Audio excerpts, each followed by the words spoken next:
I think that aged care service providers, although they want to work with a person-centred philosophy, they need to actually understand what is a person-centred philosophy. So how do we work best to accept diversity? How do we train our staff? And how do we make sure that our staff are inclusive and accepting? We need to acknowledge that there are differences, and we need to acknowledge that the LGBTI ageing and aged care strategy is not just a piece of government paper. It's there as a platform to build from, and how do we best work with our clients in a true person-centred philosophy. I think that when we think about aged care services, there's been a reluctance for people, especially who have been stigmatised because of their LGBTI identity. We need to think about the amount of stigma and discrimination they've lived through for most of their life.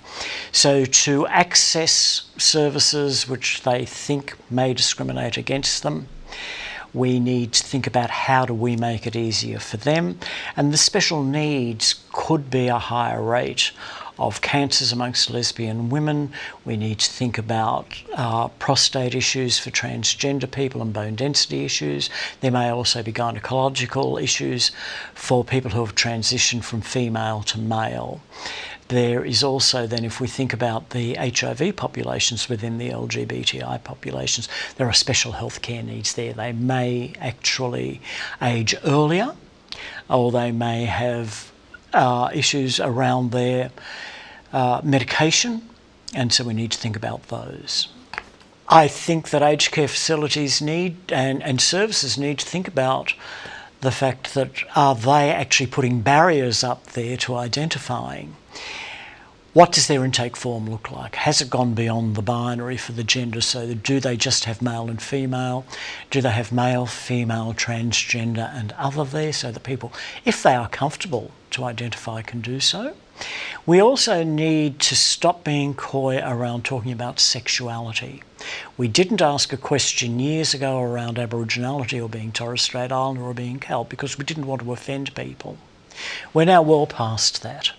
We need to think about asking a question on sexuality in there and then bringing that into all of our literature that we are accepting of diversity. We need to think about the values of our staff. Who are we employing here? What are their values? And what are the values that we as an aged care service provider is projecting out there to the LGBTI community? Because it is a matter of trust and building on that trust, and just having a rainbow flag is not going to tick it. You need to actually build credibility and trust.